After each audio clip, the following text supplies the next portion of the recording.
아버지 감사합니다. 살아도 소망이 없고 죽어도 소망이 없는 죄와 비참의 운명에서 벗어날 수 없는 저희들을 긍휼히 여기셔서 오직 하나님의 은혜로 저희들 하나님의 자녀가 되는 복된 인생으로 저희들을 변화시켜 주신 것을 감사합니다. 하나님 아버지, 하나님께서 저희들에게 베푸신 그 구원의 도리를, 그리고 하나님이 저희들에게 베푸시는 그 구원과 은혜가 얼마나 하나님의 온전하신 모든 성품과 관계가 있는지 저희가 하나님을 더 알게 해주시고, 또 하나님이 베풀어 주신 구원을 더 깊이 알게 하셔서 하나님을 더 사랑할 수 있도록, 하나님을 더 즐거워할 수 있도록 하나님 그런 복된 은혜를 이 시간에 허락하여 주시옵소서. 예수님의 이름으로 기도하옵나이다. 아멘. 오늘 우리가 공부하게 되는 주제는 죄와 비참이라고 하는 것인데 23문에서 연결되는 것이죠. 23문을 여러분 지난번에 우리가 공부한 걸 보시면 아담의 타락은 인류를 어떤 상태로 이르게 했습니까? 그리고 대답이 아담의 타락은 인류를 죄와 비참의 상태에 이르게 했습니다. 그러니까 타락의 두 가지 결과가 있는데 그것은 하나는 죄, 그리고 하나는 비참, 죄와 비참이라고 말할 수 있습니다. 그래서 오늘 우리가 보게 되는 것은 죄와 비참, 다시 말하면 죄의 형벌이 어떤 것인가 하는 것을 보게 될 텐데, 그동안 2문이나 3문 정도를 공부를 했는데 오늘은 6개를 공부를 합니다. 그래서 좀 빨리빨리 나가야 될 것 같긴 해요. 24문을 한번 보죠. 죄는 무엇입니까? 같이 읽겠습니다. 죄는 이성적인 피조물에게 법칙으로 주어진 하나님의 법을 조금이라도 온전히 못 지키거나 그 법을 어기는 것입니다. 죄는 뭐라고 지금 정의를 하고 있나 하면 하나님의 법을 온전히 못 지키거나 어기는 것이다.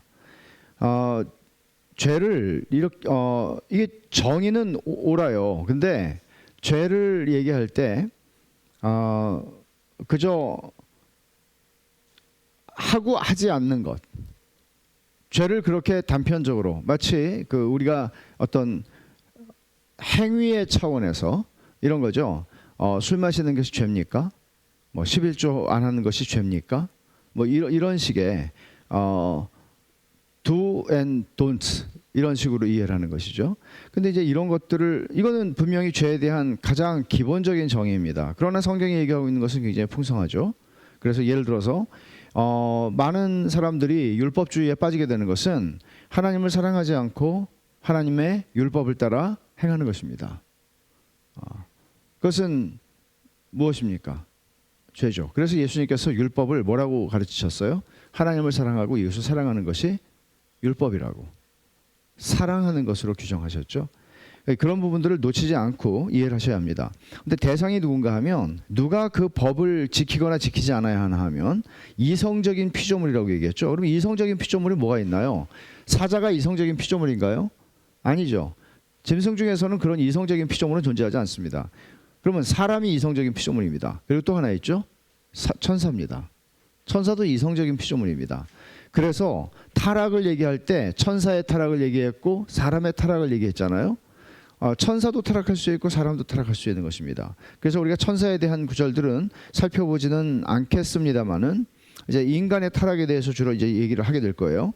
죄를 두 가지로 지금 정의를 하고 있습니다. 온전히 못 지키거나 하나님의 법을 어기는 것이다.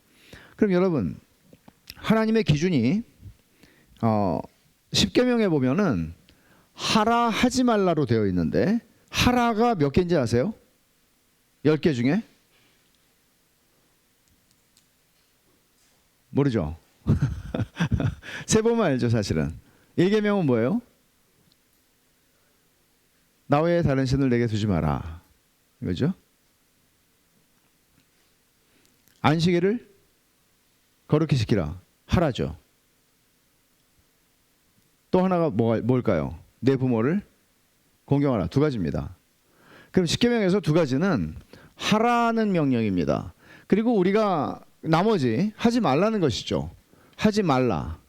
그러면 하나님의 명령은 어떤 것은 하라이고 어떤 것은 하지 말라. 두 가지 종류로 얘기할 수 있어요. 그러면 하라고 하는 것은 해야 되는데 하라고 하는 만큼 못하는 거죠. 예를 들어서 주님께서 마음과 뜻과 목숨을 다하여 주 너의 하나님을 사랑하라 그랬어요. 그러면 적당히 사랑한다. 뭐죠?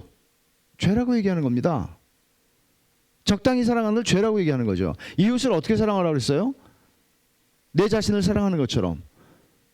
이웃을 내가 동정할 수 있고요. 이웃에게 내가 뭔가를 베풀 수 있습니다. 그러나 내 자신처럼 사랑하라는 거죠. 답이 나왔죠.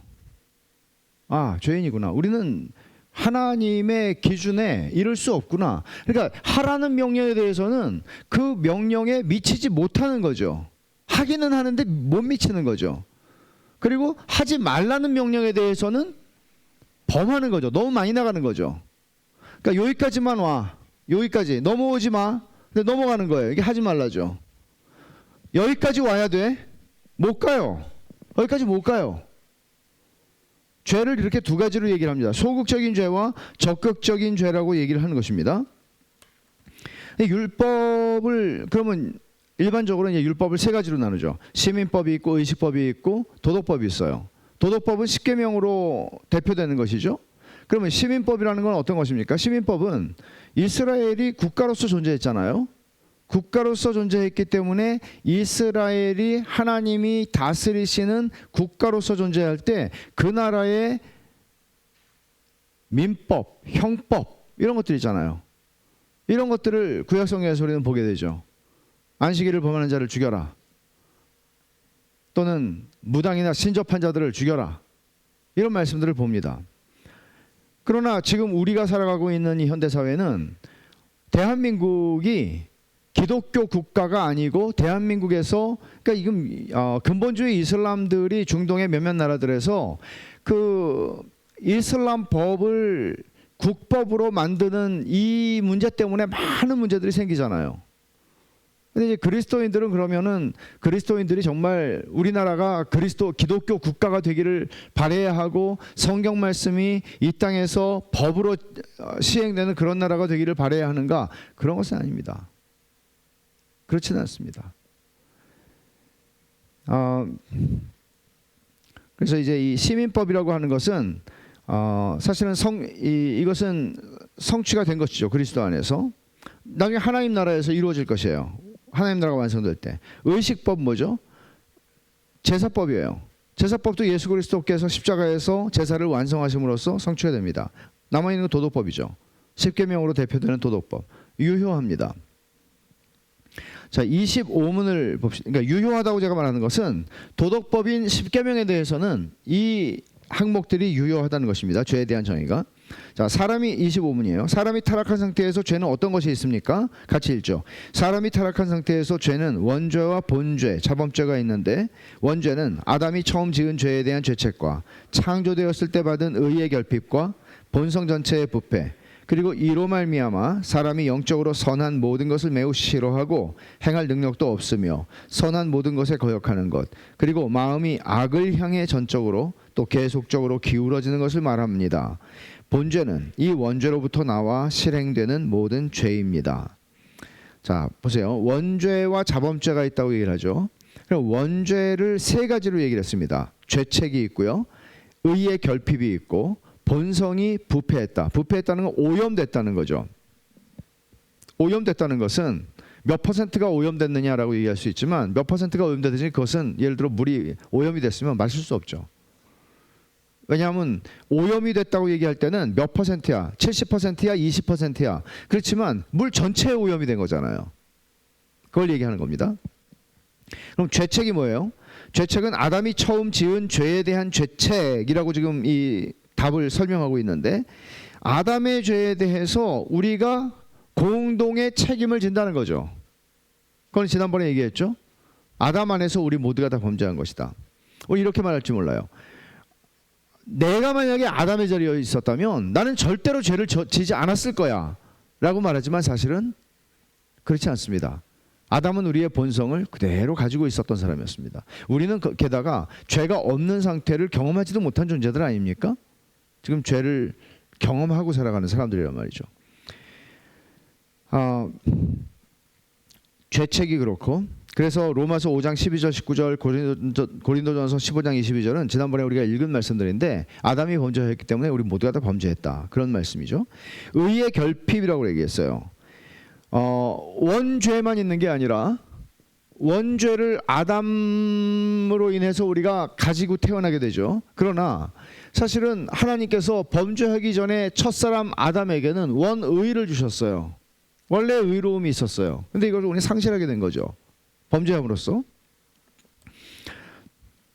하나님에 대한 무지가 원의를 상실했다는 것을 보여준대. 로마서 3장 11절을 한번 찾아봅시다.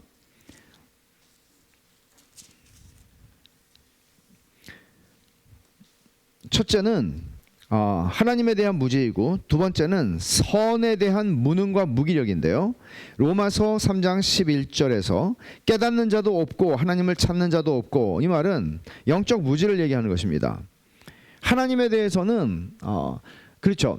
우리가 다른 어떤 주제에 대해서는 정말 열성적으로 알려고 할 뿐만 아니라 지식을 가지고 있어요. 근데 하나님에 대해서는 무지합니다. 하나님에 대해서는 근본적으로 오해를 가지고 있죠. 또 선에 대한 무능과 무기력이 있습니다. 3장 12절이에요. 로마서 3장 12절 그 다음 절. 다 치우쳐 함께 무익하게 되고 선을 행하는 자는 없나니 하나도 없도다. 영적으로 선한 것을 싫어하고 행할 능력도 없고 의지도 없습니다. 그게 태어나는 인간입니다. 인간의 본성입니다. 그리고 부패해 있습니다. 세 번째로는 본성 전체가 부패했다. 아까 말씀드린 거 70%가 오염됐어, 20%가 오염됐어. 상관이 없습니다. 마실 수가 없습니다. 다 망가졌습니다. 선한 모든 것에 거역하는 것. 이 설명이 그래요. 여기 25문의 답이 그렇습니다. 선한 모든 것에 거역하는 것. 그리고 마음이 악을 향해 전적으로 계속적으로 기울어지는 것. 이 기울어진다고 하는 이 표현이 굉장히 중요한 표현이에요. 기울어짐. 영어로 inclination이라고 하는 이 표현이 사실은 조나단 에드워즈가 이 신앙 감정론에서 참된 신앙은 하나님을 향해 기울어지는 것이라고 표현하죠. 하나님을 향해서 기울어지는 겁니다. 그게 확 꺾어지든지 이쪽으로 꺾어지든지, 만약에 우리가 이 기울어짐이 선을 향해서 기울어지는 게 아니고 선과 반대편으로 기울어진다고 얘기하는데 오염돼서, 그러면 여기가 선이고 여기가 악이라고 해봅시다. 그러면 우리는 이렇게 치우친 아주 빌런들도 있고요. 이렇게 다 치우쳐 있다는 거죠. 그러나 거듭나면 이 방향이 이 선을 넘어서게 되는 것입니다. 하나님을 향하게 되는 것입니다.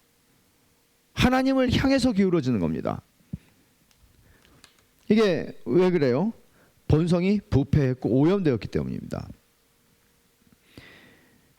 아담 이후의 인간은 죄를 지어서 죄인이 아니고 죄인이기 때문에 죄를 짓는다는 이 명제는 굉장히 중요한 것입니다.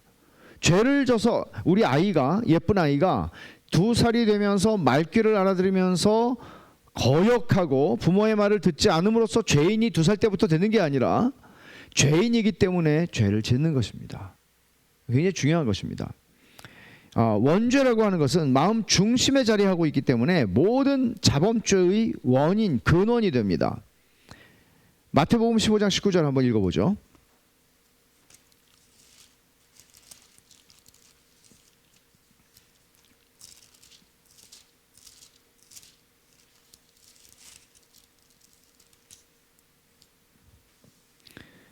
마음에서 나오는 것은 악한 생각과 살인과 간음과 음란과 도둑질과 거짓 증언과 비방이니.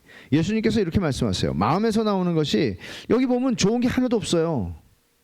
마음에서 이런 것들이 나온다고 얘기해요. 본성이 부패했다는 것을 말씀하시는 것입니다. 그러니까 마음에서는 이런 것들이 나오는데, 그래서 이제 어떤 사람들이 이렇게 표현하잖아요.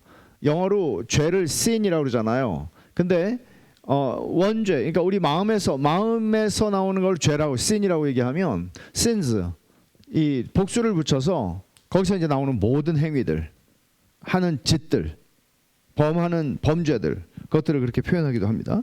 26문을 보세요. 원죄는 우리 시조에게서 그 후손에게 어떻게 전해졌습니까? 같이 보죠.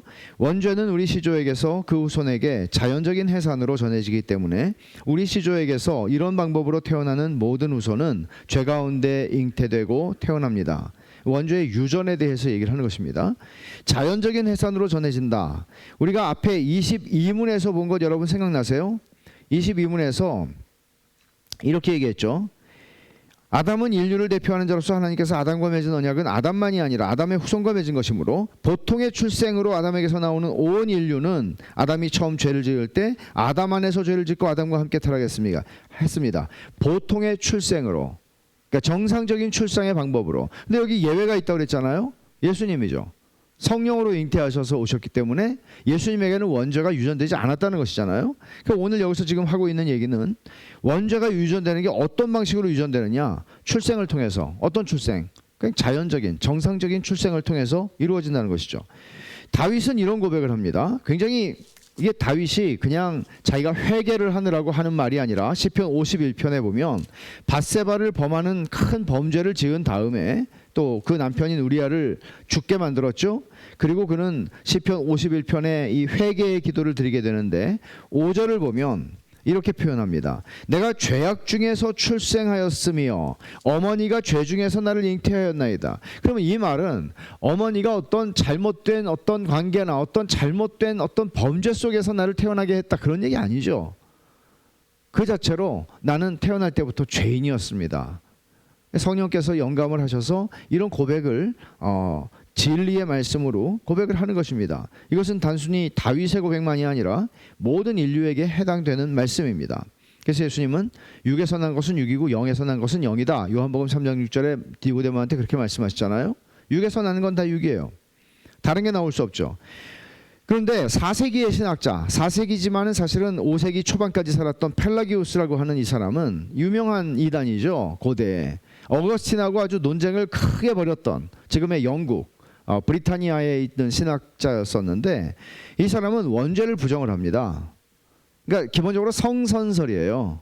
사람은 착하다. 그럼 죄는 뭐죠?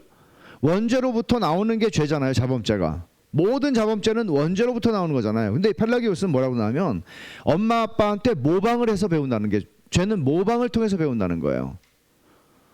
근데 갑자기 기억나는 게, 제가 그 최근에 그 이 머리 구조에 대해서 지금 꽂혀가지고 네,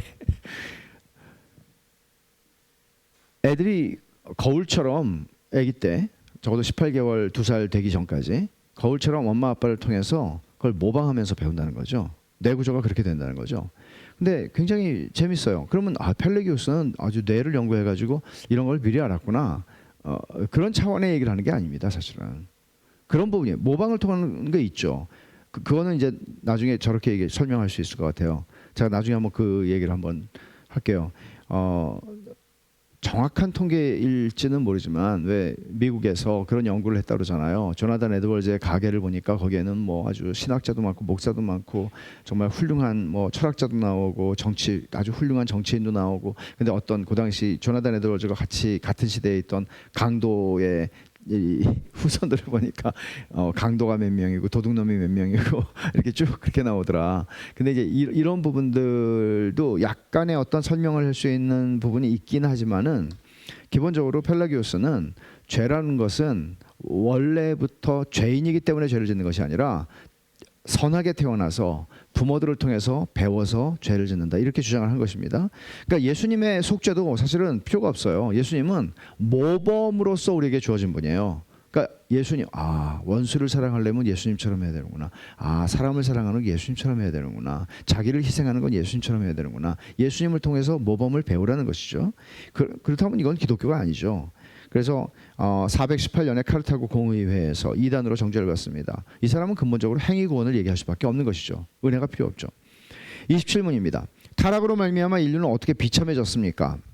같이 보죠. 타락으로 말미암아 인류는 하나님과의 교제가 끊어졌고 하나님의 진노와 저주를 받게 되었습니다. 따라서 우리는 본질상 진노의 자녀요, 사탄에게 매인 종이며 이 세상에서뿐만 아니라 오는 세상에서도 모든 형벌을 마땅히 받아야 하는 자들입니다. 제일 중요한 거는 뭔가 하면 하나님과의 교제가 끊어졌고 라는 말입니다. 하나님과의 교제가 단절됐다는 것입니다. 영적인 죽음이죠. 죽음이라는 것은 단절로 표현되잖아요. 하나님과 우리가 단절되는 게 뭐예요? 영적인 죽음이죠. 영혼과 육체가 분리되는 게 뭐예요? 단절되는 게 뭐예요? 죽음이죠. 우리가 얘기하는. 그럼 여러분 여기서 영적으로 죽음을 당했다 그렇게 얘기를 하는데 하나님과의 교제가 단절됐어요. 그러면 여러분 생각해 보세요. 웨스트민스터 소요리 문답 대요리 문답 1문이 물어보는 게 뭐예요? 인간의 첫째가며 제일 높은 목적이 무엇이냐? 그건 뭐죠? 하나님을 영화롭게 하고 마음을 다해 그분을 즐거워하는 것입니다. 그럼 하나님하고 단절이 됐는데 하나님하고 단절됐는데 어떻게 그분을 영화롭게 할 수 있겠어요? 하나님이 계시고 하나님과 우리가 연결이 되어 있어야 어떤 방식으로든지 사람과 연결이 되어 있어야 우리가 이 통로를 통해서 하나님을 바라보게 되고 하나님을 기뻐하게 되고 하나님을 바라보며 좋아하고 행복해하고 근데 단절됐어요. 완전히 단절됐어요. 단절되는 정도가 아담아 네가 어디 있느냐 그러니까 내가 두려워 숨었습니다 그렇게 얘기해요. 하나님을 보면 확 두려움이 올라와요. 멀쩡히 살다가 그런 하나님이 됐어요. 인간과 하나님 사이가. 어떻게 하나님을 즐거워할 수 있어요? 결국은 인간은 이 범죄함으로 말미암아 인간의 존재 목적을 가장 중요한 존재 목적을 상실한 거죠. 그럼 어떻게 되겠어요? 자기를 위해 사는 거죠. 먹고 살기 위해 사는 거죠. 그게 전부가 된 거죠. 근본적으로 기쁨을 상실하는 거예요. 이 기쁨이라고 하는 것은요, 여러분 오늘날 우리 사회에 우울증이라고 하는 게 어마어마하게 많잖아요. 우울증. 지금처럼 사실 정신과가 흥하는 시대가 어디 있었겠습니까? 옛날에는 정말 정신과 간다 그러면은 완전히 그 감옥 같은 정말 갇혀서 지내야 되는 그런 것들 얘기했잖아요. 그러나 지금은 정신과에 웬만하면은 그냥 정신과에 상담받으러 가기도 하고 또 약 받기도 하고 이런 일이 일어나잖아요. 근데 너무나 많은 사람들이 다 똑같은 건 아니지만 이 우울증이라고 하는 걸 앓고 있잖아요. 근데 이거는 어떤 면에서는 죄와 비참이라고 얘기했잖아요. 죄를 졌기 때문에 비참하잖아요. 근데 그 비참을 너무나 분명하게 보여주는 현 시대가 보여주고 있는 그런 모습입니다. 기쁘지 않은 거예요. 그래서 기쁨을 추구하기 위해서 맛을 추구하는 사람들은 먹으면 행복하잖아요. 맛있는 걸 먹으면 행복하잖아요. 그러니까 맛을 추구하는 거예요. 혹은 멋을 추구하는 거예요. 행복하잖아요. 뭔가 기가 막히게 막 남들이 할 수 없는 어떤 뭔가를 내가 소유하고 그것을 내가 그걸 가지고 내가 나를 치장하고 그러면 행복하잖아요. 잠깐 기쁘잖아요. 어떻게 해서든지 기쁨을 추구한단 말이에요. 그러니까 토마스 아퀴나스가 그런 말 했나요? 하나님은 우리를 기뻐하는 존재로 창조하셨기 때문에 그 무슨 뜻이죠? 하나님을 기뻐해야 되는 존재로 창조하신 거죠. 그러지 않으면 안 행복한 거예요. 근데 하나님을 잃어버렸잖아요. 그럼 우리는 끊임없이 나를 채워줄 수 있는 존재는 없잖아요. 하나님밖에. 근데 우리는 밑빠진 터진 웅덩이라고 예레미야 선지자는 표현했죠. 물을 담아둘 수 없는 터진 웅덩이에 그 물을 계속 담아요. 그 수고를 하는 거예요. 물은 계속 빠지는 거죠. 그러니까 완전 기쁨을 계속 추구하는 거예요. 그리고 그 기쁨을 추구하는 대상이 뭔지 알아요? 그게 우상입니다. 그게 우상입니다. 돈이 나에게 기쁨을 줄 수 있어. 주식이 막 오르니까 너무 기뻐. 우상이죠. 이게 비참함을 보여주는 겁니다. 두 번째로 6번입니다. 하나님의 진노와 저주의 대상이 되었습니다.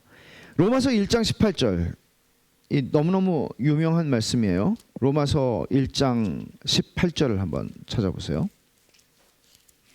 엄청난 선언이죠. 로마서를 시작하면서 바울 사도가 이 말씀은 우리 같이 한번 읽어볼까요? 18절 하나님의 진노가 불의로 진리를 막는 사람들의 모든 경건하지 않음과 불의에 대하여 하늘로부터 나타나나니.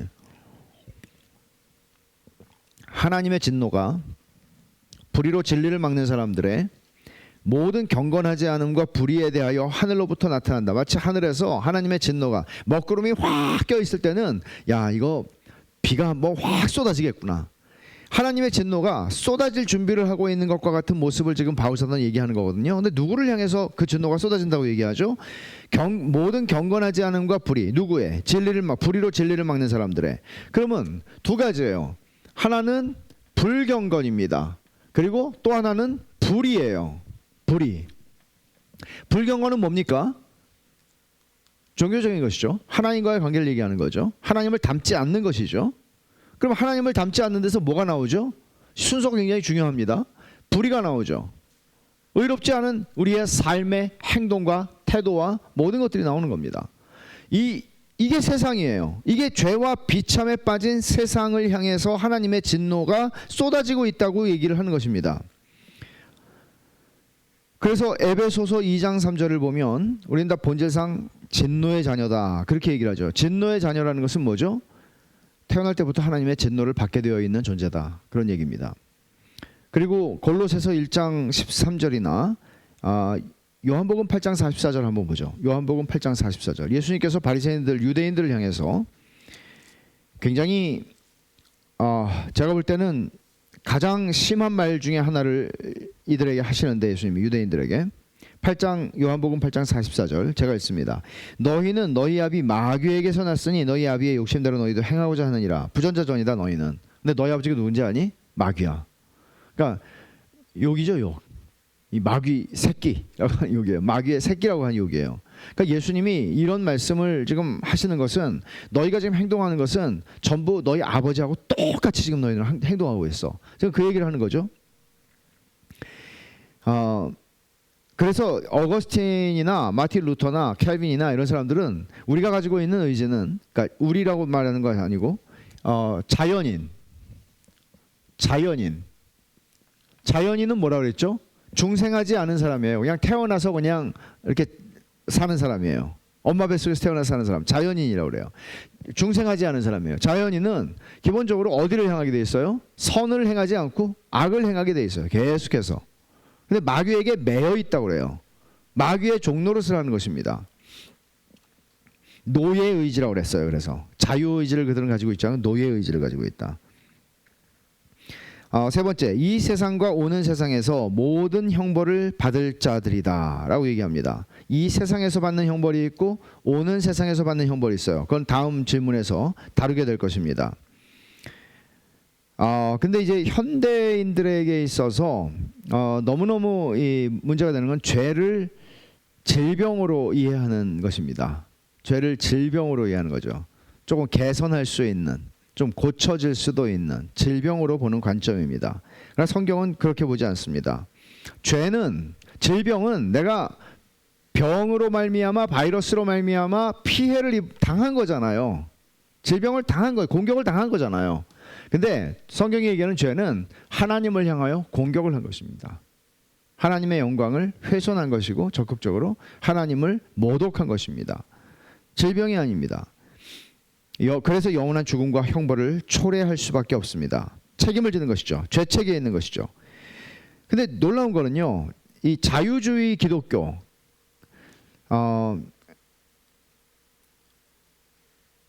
그레션 메이천이라고 하는 신학자는 20세기 초반에 자유주의와 기독교라고 하는 책을 쓰면서 이 19세기의 자유주의 신학이 굉장히 많이 발전이 됐죠. 근데 이 자유주의 신학을 가리켜서 이거는 기독교가 아니다 그렇게 얘기합니다. 이건 기독교가 아니다. 자유주의 기독교라고 하는 말은 틀린 말이다. 그건 기독교가 아니다. 그럼 보세요. 자유주의가 하는 말들 뭔가, 이걸 다 부정해요. 27문에서 얘기하는 거를. 첫째, 모든 인류는 하나님의 자녀라고 얘기해요. 펠라기우스하고 비슷하죠.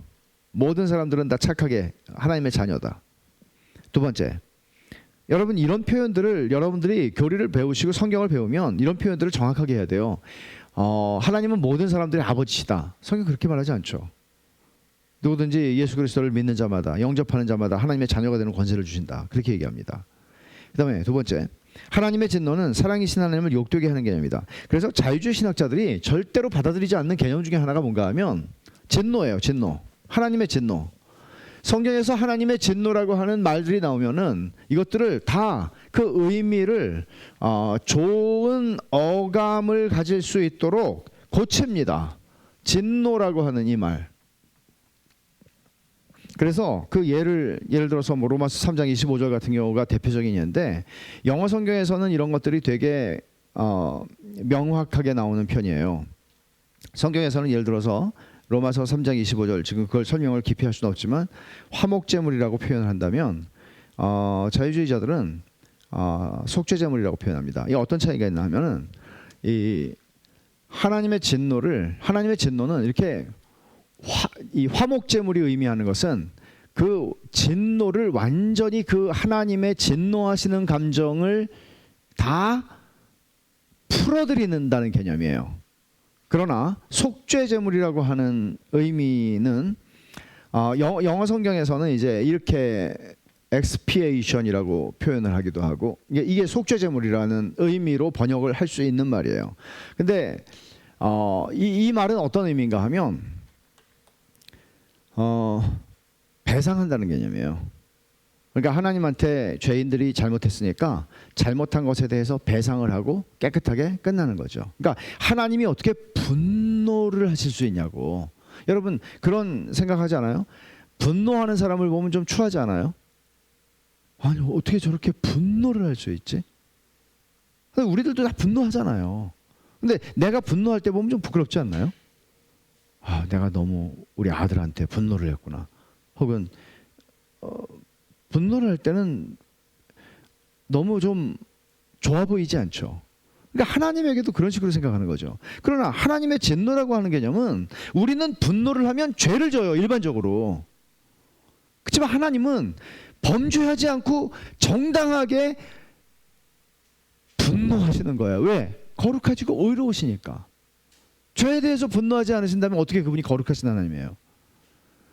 이런 개념들이 자유주의에 있다는 것이죠. 하나님의 진노는 사랑이신 하나님을 욕되게 하는 거야. 진노한다는 말 쓰지 마. 하나님의 분노하신다고? 분노 조절 장치가 없으시다고? 이런 식으로 그들은 말합니다. 그리고 세 번째, 인격적인 존재로서의 사탄을 믿지 않습니다. 그런 존재로서의 사탄을 인정하지 않습니다. 그래서 그들이 얘기하는 이 악이라든지 어떤 이런 것들은 인격적이지 않아요. 이것은 어떤 사회 구조적인 악이고요.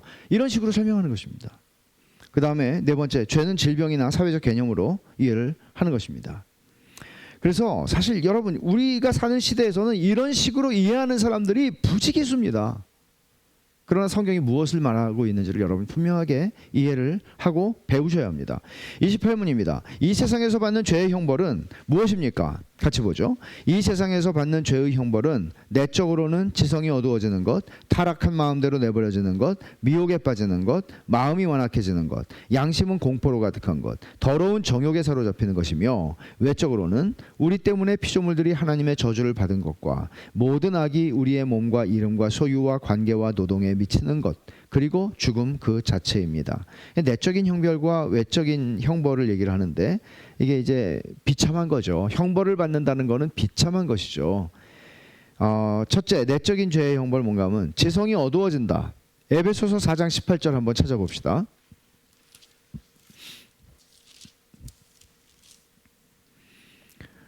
그들의 총명이 어두워지고 그들 가운데 있는 무지함과 그들의 마음이 굳어짐으로 말미암아 하나님의 생명에서 떠나 있도다.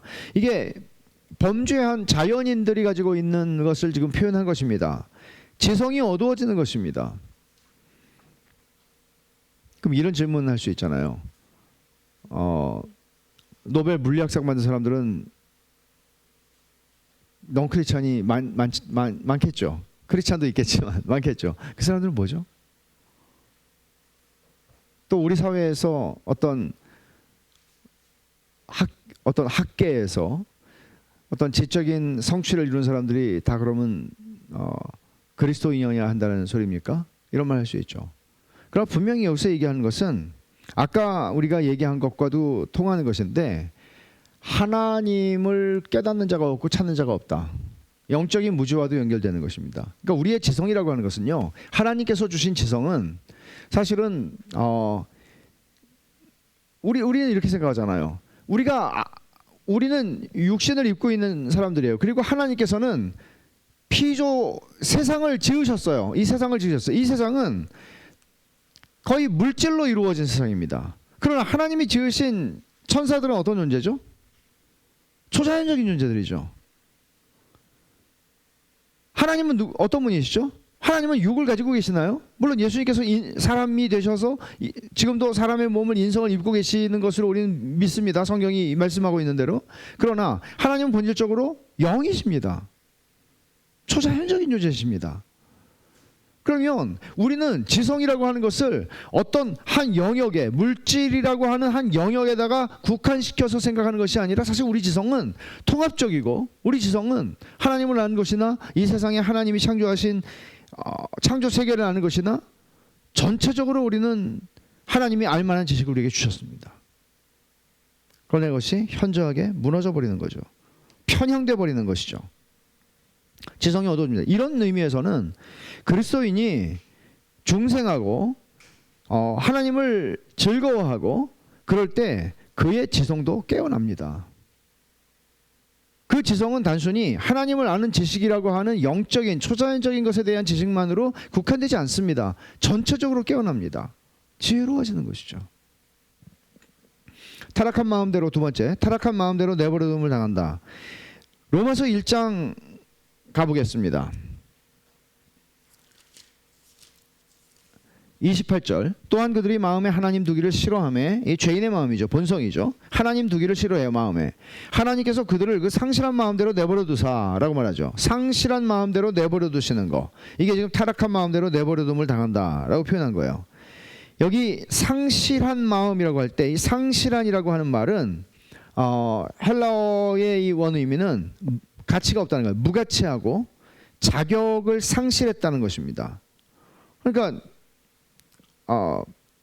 허무한 것에 굴복하게 되죠. 그러니까 의미 없는 것들을 추구하게 되죠. 의미 없는 것들을 너무나 가치 있게 생각하고 거기에 휩쓸리게 되는 것입니다. 비참한 것이죠. 이게 다 내적인 형벌이든 외적인 형벌이든 비참하다. 이게 답이에요. 비참하다. 결론은. 세 번째, 미혹에 빠짐. 거짓을 진리로 믿는 것이에요. 이거는 사람이 지적으로 딸리고 뭐 학교를 못 나와서 그러지 않아요. 얼마든지 이단에 빠지고 사이비에 빠지고 그런 사람들 보면 공부 잘하는 사람 많아요. 정말 PhD 한 사람들 많고요. 또 대표적으로는 진화론 같은 것들도 사실은 거짓된 진리죠. 그리고 뭐 사이비 이단 말할 것도 없습니다.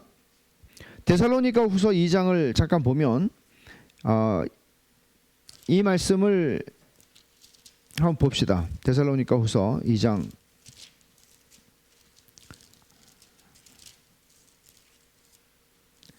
9절부터 봅니다.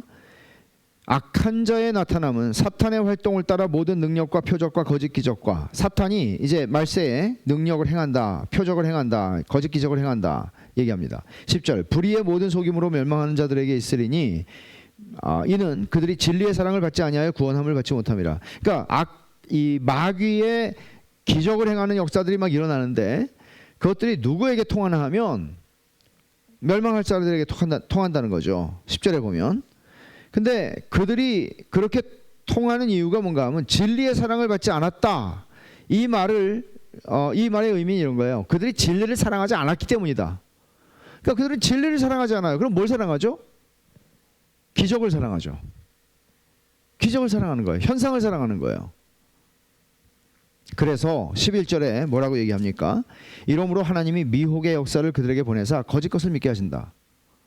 그들이 원하는 것들은 뭐 금리빨로 바꿔주고 뭐 병고침을 받고 뭐 금가루가 떨어지고 이런 것들이에요. 얼마나 우리 한국 사회에서도 그런 게 많이 있었습니까? 미혹에 빠지는 겁니다. 그러니까 참 희한해요. 어떻게 저 미혹에 빠질 수 있을까라고 생각하는데 굉장히 많은 사람들이 미혹에 빠집니다. 그리고 마음이 완악해진다 그렇게 말하죠. 이게 회개하지 않는 마음입니다. 완악해지면 뭐예요?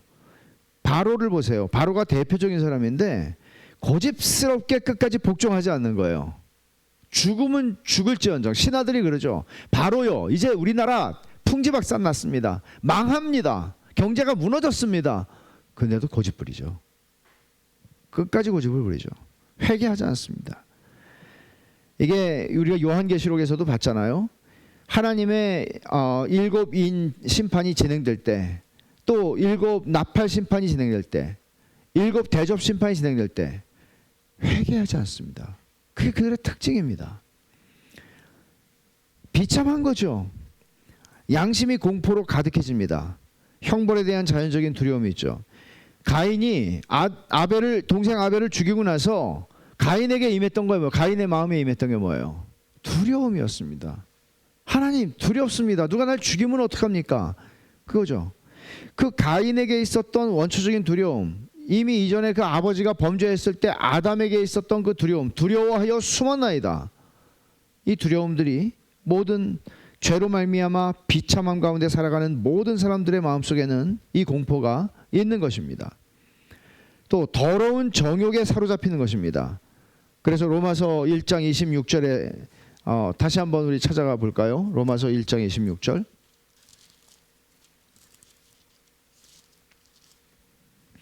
이 때문에 하나님께서 그들을 부끄러운 욕심에 내버려 두셨으니 곧 그들의 여자들도 순리대로 쓸 것을 바꾸어 영리로 쓰며 그와 같이 남자들도 순리대로 여자 쓰기를 버리고 서로 향하여 음욕이 부릴 듯하며 남자가 남자와 더불어 부끄러운 일을 행하여 그들의 그릇됨에 상당한 보응을 그들 자신이 받았느니라.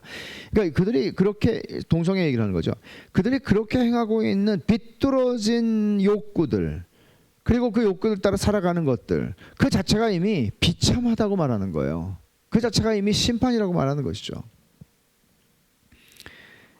노예죠. 욕망의 노예가 되는 것이죠. 그것은 단순히 동성애만의 문제가 아니라 우리 같이 성집착적인 사회, 이런 사회 속에서는 노예가 되어버리는 거죠. 쾌락의 노예, 자기의 채워지지 않는 어떤 노예가 되는 것입니다. 더러운 정욕에 사로잡히는 거죠. 내적인 죄의 형벌입니다. 우리의 마음 안에서 일어나는 것들입니다. 외적인 죄의 형벌도 있죠. 피조물들이 하나님의 저주를 받습니다. 사람만 저주를 받은 게 아니죠. 범죄한 다음에 아담과 더불어 하나님께서 땅을 저주하신다 그랬죠. 땅을 저주하신다 그랬어요. 그래서 로마서 8장을 가보면 바울 사도는 대단히 의미 있는 말씀을 하죠. 로마서 8장 봅니다. 20절. 피조물이 허무한데 굴복하는 것은 자기 뜻이 아니오 오직 굴복하게 하시는 이로 말미암음이라. 이 피조물은 피조 세계, 이 세상을 얘기하는 것이죠. 그 바라는 것은, 피조물들이 바라는 것은 피조물도 썩어짐의 종노릇한 데서 해방되어 하나님의 자녀들의 영광의 자유에 이르는 것이니라. 그러니까 땅을 하나님이 저주하셨다. 아담이 범죄했을 때 내가 땅을 저주하여 라고 말씀하실 때 땅을 저주했다는 것은 우리가 살아가는 하나님이 만드신, 보시기에 너무나 좋았던 그 땅, 그 세상이 하나님으로 말미암아 저주를 받은 것입니다. 인간의 죄 때문에. 그러면 저는 그 나니아, 여러분 C.S. 루이스 나니아 연대기에 보면 다 마법에 걸려 있잖아요. 그 나니아가 마법에 걸려 있잖아요. 근데 이 마법이 풀어지니까 그게 그 사람이 그 사람이야? 그 동물이 그 동물이야? 이런 거죠. 그러니까 굉장히 그런 그 암시가 많잖아요.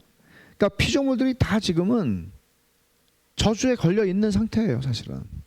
자연인들이 타락해서 죄를 질 수밖에 없는 인간이 되었듯이 피조물들도 하나님의 영광을 한껏 드러내질 못하는 것이죠.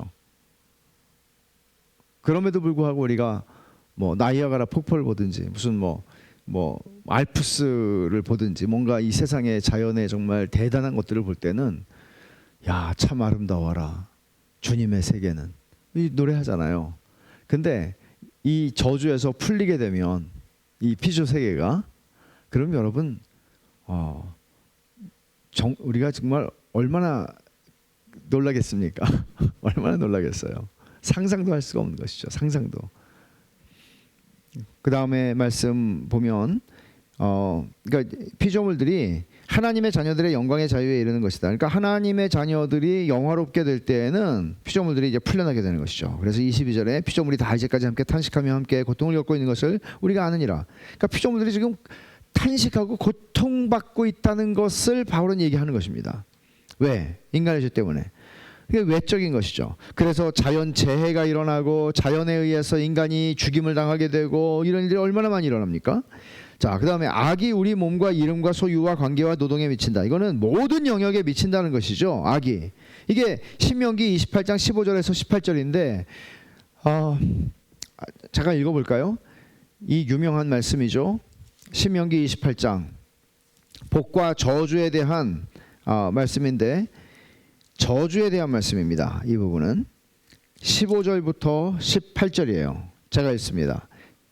내가 만일 내 하나님 여호와의 말씀을 순종하지 아니하여 내가 오늘 네게 명령하는 그의 모든 명령과 규례를 지켜 행하지 아니하면 이 모든 저주가 네게 임하며 이 모든 저주가 네게 임하며 네게 이를 것이니 내가 성읍에서 저주를 받고 들에서 저주를 받을 것이고 광주리와 떡반죽 그릇이 저주를 받을 것이고 내 몸의 소생과 내 토지의 소산과 내 소와 양의 새끼가 저주를 받을 것이며 내가 들어와도 저주를 받고 나가도 저주를 받고 너는 사업이 잘 돼도 저주를 받고 사업이 망해도 저주를 받고 너는 좋은 학교를 들어가도 저주를 받고 떨어져도 저주를 받고 연봉이 올라도 저주를 받고 연봉이 깎여도 저주를 받고 이런 얘기예요.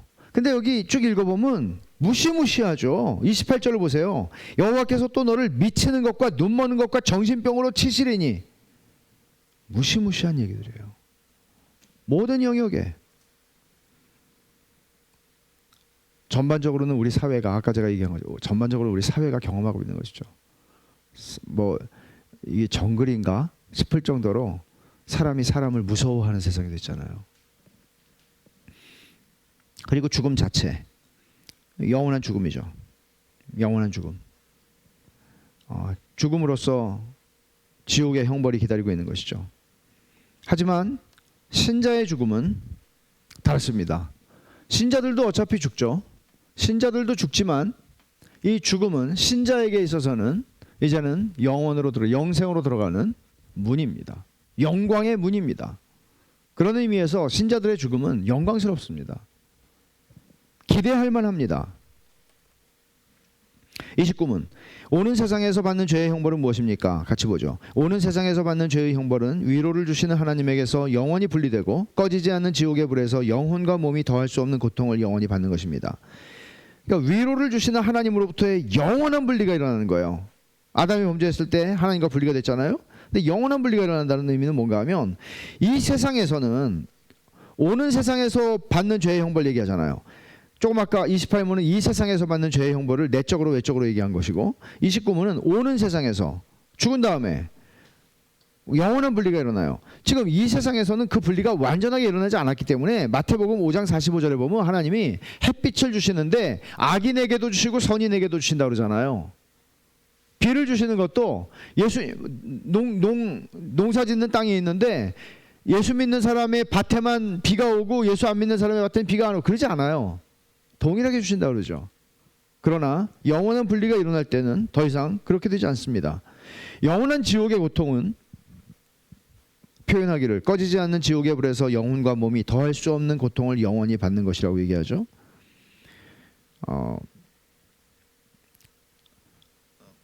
우리의 상상을 넘어서는 것일 가능성이 큽니다. 근데 이 영원한 형벌 교리에 대해서도 현대주의자들은 자유주의자라고 표현할 수도 있고 현대주의자들은 영원한 형벌 교리, 지옥 교리를 부정합니다. 그래서 부정하는 것들이 한 세 가지 정도 되는데 첫째는 영혼 멸절설입니다. 그러니까 영혼 자체가 언젠가 영혼이 영원하다고 그러잖아요. 근데 영혼을 하나님이 완전히 없애버리실 것이다. 지옥에 갈 영혼들을 없애버리실 것이다. 그게 지옥이라는 의미다. 이렇게 표현하죠. 사실 존 스토트가 이런 의견에 동조했다는 것은 굉장히 슬픈 일입니다. 그리고 이 만인구원론이에요. 놀라울 정도로 20세기 현대 신학자들, 보수적인 신학자들은 그렇게 얘기하죠. 20세기에 약간 리버럴한 현대 신학자들은 거의 대부분 만인구원론을 얘기합니다. 이것도 놀라운 것입니다. 결국은 하나님이 사랑이시니까.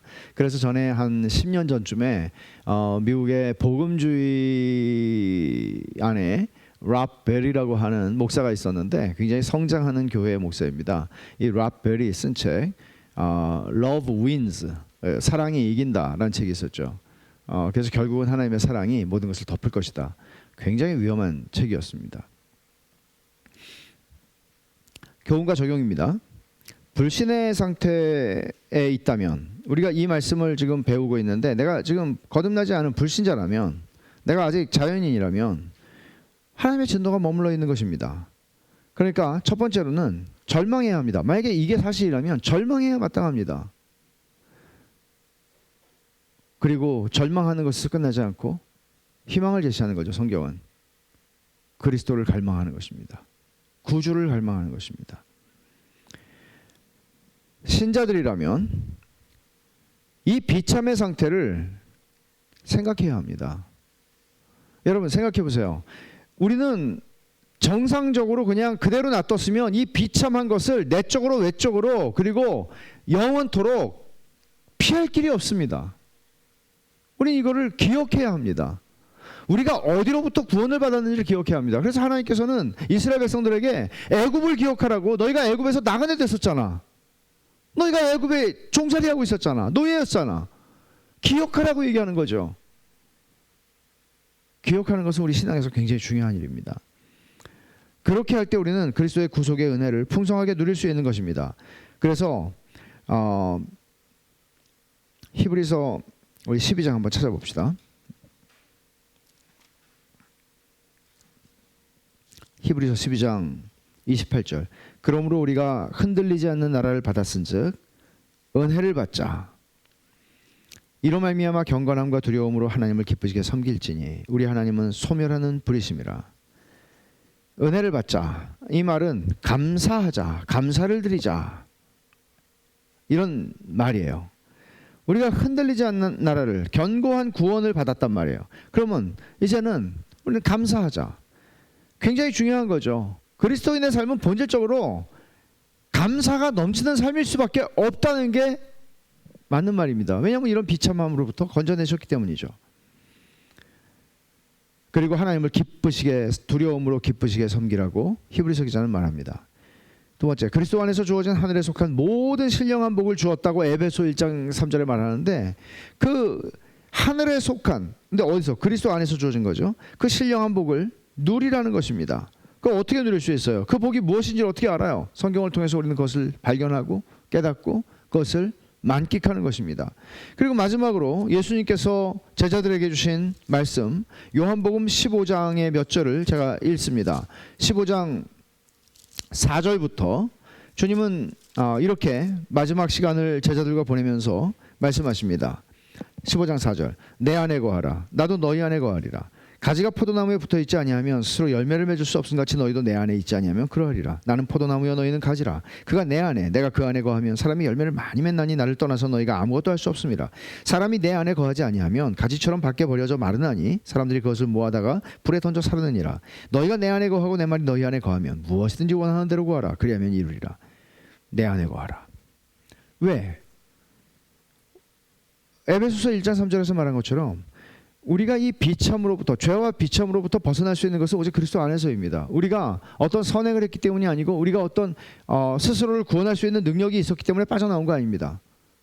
오직 하나님의 은혜로 그리스도 안에서 우리에게 주어진 것들입니다. 그리스도 안에서 주어졌습니다. 그렇다면 그리스도 안에 우리는 머물러야 합니다. 그리스도 안을 벗어날 수가 없습니다. 주님 말씀하시죠. 너희는 내 안에 거하라. 너희는 내 안에 거하라. 이것이 오늘 이런 죄와 비참에 대해서 우리가 생각할 때 정말 내가 그리스도 안에 있다는 게, 그러니까 바울이 에베소서 1장에서 그리스도 안에, 그리스도 안에, 그리스도 안에라고 하는 말을 세상에 이게 바울의 글버릇인가? 그냥 쓰다 보면 마침표 찍듯이 그리스도 안에라고 쓰는 건가 싶을 정도로 그리스도 안에라는 말을 반복하잖아요. 그렇게 하지 않을 수가 없는 거예요. 우리가 전에는 소망이 없는 자였는데 그리스도 안에서 소망이 있는 자가 되었으니까, 죄와 비참해서 죽을 수밖에 없는, 영원히 죽을 수밖에 없는 자들을 그리스도 안에서 건져주셨으니까요. 이것을 생각하라는 거죠. 그럼 오늘 이 교리를 배우는 게 왜 중요합니까? 여러분, 이걸 하나하나 한번 이 28문만 28, 29문만 한번 집에 가서 한번 생각해 보세요. 하나하나 한번 적용해 보세요. 지성이 어두워졌어요. 도대체 깨달을 수가 없어요, 하나님을. 상실한 마음대로 무가치한 일에 전념하고 살아가요. 미혹에 빠졌어요. 마음이 완악해요. 뭐 부부싸움 할 때, 뭐 양육할 때 인간관계에서 완악한 것들이 드러나요. 무서워요. 더러운 정욕에 사로잡혀 살아가요. 여기서 우리를 건져주신 것입니다.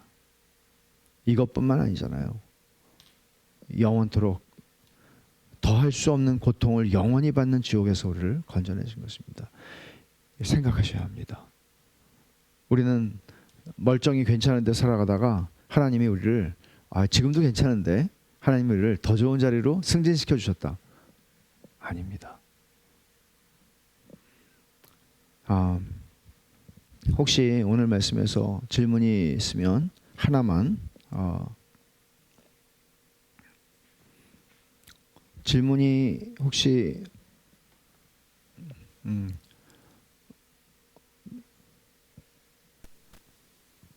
질문 댓글로 하셔도 되고 아니면은